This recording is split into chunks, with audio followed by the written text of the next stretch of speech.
Hello, my name is Major General Pat Murphy, the Adjutant General of New York. I am proud to lead the men and women of the New York Military Forces, the Army National Guard, the Air National Guard, the New York Naval Militia, and the New York Guard. These men and women, your neighbors, your friends, serve the people of New York and those of the United States, here at home and around the world, in times of peace and in times of war. A recent Gallup poll survey found that 78% of Americans consider the military to be one of America's most trusted professions. This video will give you an idea of what the New York Military Forces do on a regular basis to earn that trust.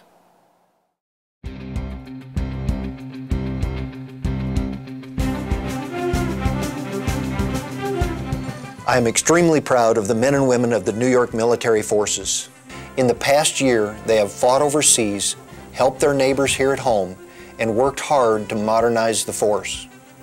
Our soldiers and airmen continue to excel. Their accomplishments demonstrate that they are America's most trusted. In 2011, nearly 4,000 members of the New York Military Forces responded to hurricanes and flooding. They airlifted over 45,000 pounds of food and water. They drove 140,000 miles and accomplished more than 260 individual missions. Brigadier General Mike Sweezy, the commander of Joint Task Force Irene, served as our dual status commander, enabling him to command both Title 32 and Title 10 forces if needed. General Murphy and the Guard, we thank them very much for their service and for their sacrifice. We will be deploying over 1,000 members of the Guard down to the New York City, Long Island area, Rockland, Westchester, and the Catskills, because this is a large area of impact. So we thank them very much for the sacrifice that they're making and their service. They're prepared, they're ready, they're briefed, and they'll be on their way shortly. The response to Hurricane Irene represented the New York National Guard at its best. Every member of our team played a vital role as we pulled together as one to help the people of New York. Army and Air Guard members rescued residents from rising floodwaters and flooded buildings. They rebuilt roads, they evacuated citizens, they provided emergency communications and staffed emergency shelters, organized civilian volunteers for cleanup missions, and delivered critical supplies. Army and Air helicopter crews, pararescue jumpers, and state police rescue teams ran integrated flight and rescue operations. The New York Naval Militia mobilized 200 members for duty and secured Schenectady's water treatment plant. The New York Guard provided support to temporary shelters in New York City and staffed the Task Force Irene headquarters and life support cell. The people of New York benefited by having a well-equipped, ready, and able team from the New York National Guard, and were able to respond to help the governor and the people of New York. Across the state, our Air National Guard men and women continue to demonstrate they are America's most trusted. It's been a monumental year here at the 105th Airlift Wing at Stewart. For the first 6 months, we flew C-5 missions into Southwest Asia in support of Operation Enduring Freedom and New Dawn. Then in early August, we received our first 2 C-17 aircraft. We had a tremendous rollout ceremony, and we initiated our C-17 conversion. We're also very proud of our Security Forces Squadron with their new mission. They're the only Air Reserve Component Security Forces Squadron integrating with the active duty. Their mission is to go outside the wire and defend bases in Southwest Asia. We're very excited about our performance in Hurricane Irene with our state mission. We were a distribution center here at Stewart for FEMA supplies. We massed over 100 ambulances here at the base, and we deployed over 50 personnel to help and assist in the rescue operations. Overall, a tremendous year for 105th, and we're very, very proud of our folks here. A few of our wing highlights from 2011 include a successful deployment downrange of our civil engineers. They were deployed to Kuwait in support of Operation New Dawn. Our security forces were also deployed for most of 2011 in support of Operation Enduring Freedom, serving in teams in Afghanistan. We also had several small teams of Guardian Angels deployed to the CENTCOM AOR. The wing supported NASA's shuttle program as it came to an historic close. In August, we culminated a year-long planning effort, hosting the Domestic All Hazards Response Team, composed of several hundred National Guard from the 42nd Infantry Division headquarters, The Dart East exercise provided timely and valuable training as Hurricane Irene and Tropical Storm Lee would be forming in the Atlantic in short time. The wing was proud to serve and participate in multiple joint life-saving missions in the capital region as well as later during Lee and the Binghamton area. Our folks responded admirably to the Governor and TAG's call to assist. Let me tell you about some of the outstanding accomplishments of the fantastic airmen of the 107th. April 1st, we became operationally capable after our conversion to the C-130. That May, 130 aircrew and maintainers deployed to Bagram Air Force Base, Afghanistan. During their 90-day deployment, they flew 1,144 combat sorties, moved over 26,000 troops, and hauled over 5,300 short tons of cargo.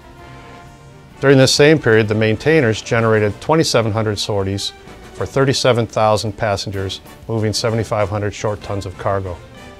21 members of the Civil Engineer Squadron deployed throughout Iraq to continue additional construction and facility upgrades.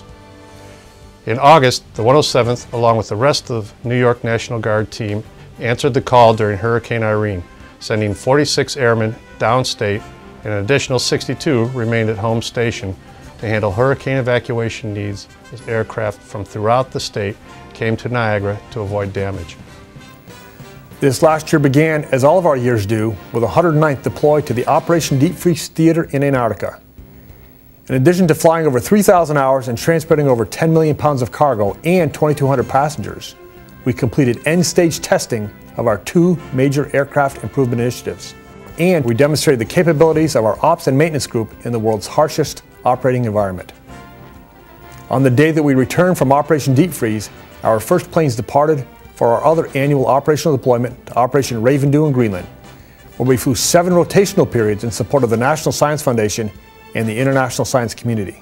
And we hosted the Air Mobility Command Inspector General team, where our support group, med group, as well as our ops group and maintenance group demonstrated our ability to survive and operate in a combat environment. We opened the Air National Guard's first wellness center to provide for the emotional, spiritual, social, and physical well-being of our people. At the 109th Airlift Wing, we continue to stand ready to provide world-class support from pole to pole and from sand to snow. Well, welcome to the 174th in Hancock Field. Like most units around the state, 2011 was an extraordinarily productive and busy year as well. We safely flew in excess of 5,000 hours in both the MQ-9 as well as the RC-26B in support of combat operations in Iraq as well as in Afghanistan. For the first time, we flew an MQ-9 from Fort Drum, and we continue to fly that airplane in terms of daily operations for training, and we stand by and ready to support the governor for aid to civil authorities. We stood up the MQ-9 flying training unit. The maintenance schoolhouse, our MQ-9 FTD, produced over 240 students, maintenance professionals this year, including for the first time 4 Italian students. We were also able to stand up our Joint Health and Wellness Center. The Triple Deuce Command and Control Squadron continues to support their space partner and National Reconnaissance Office. The 152nd Air Operations Group deployed 35 airmen in support of Libyan combat operations. The 274th Air Support Operations Squadron deployed to the National Training Center with the 27th Brigade Combat Team in preparation for their upcoming combat deployment. There is no better example of America's most trusted than the Eastern Air Defense Sector, where we monitor and defend the Eastern U.S. airspace all day, every day. One of our major 2011 accomplishments validated the high level of trust that EADS has earned. In March, EADS added detachments at the Joint Air Defense Operations Center in Washington, D.C. and the National Capital Region in Virginia.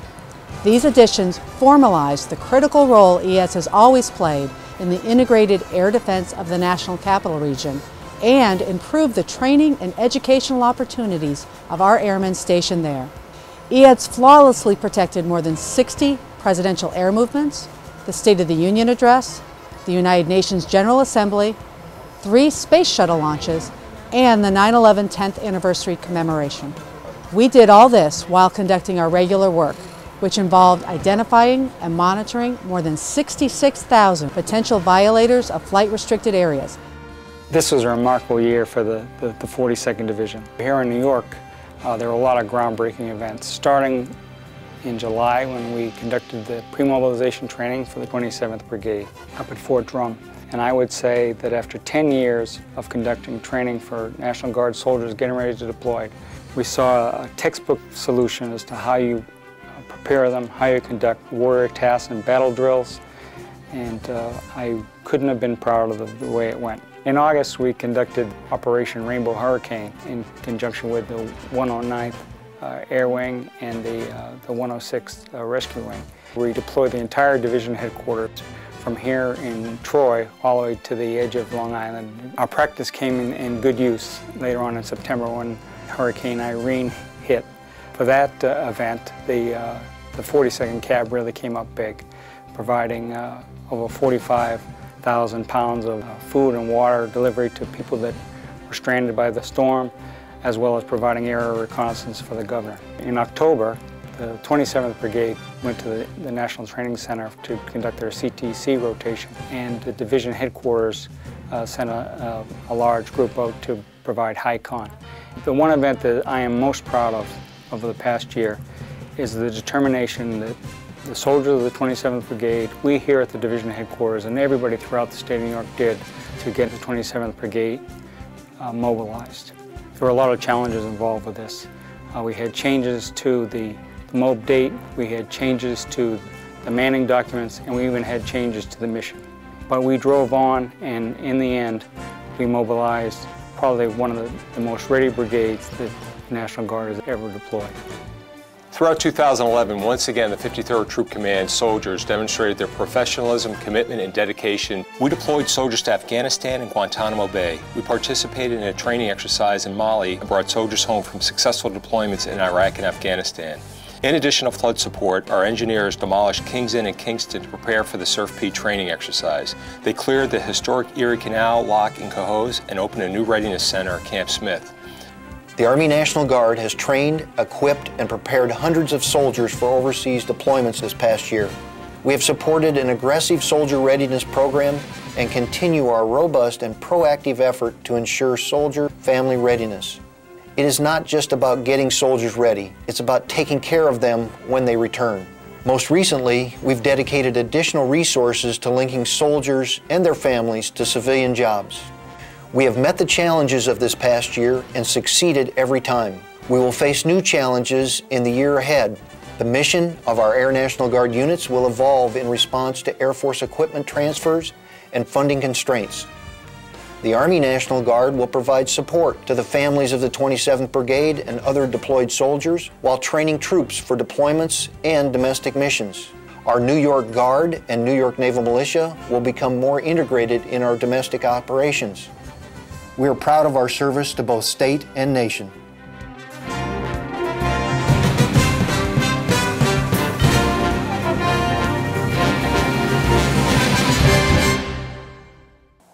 My hope is that you now have a better understanding of what the men and women of the New York Military Forces accomplished in 2011 and why they are considered America's most trusted.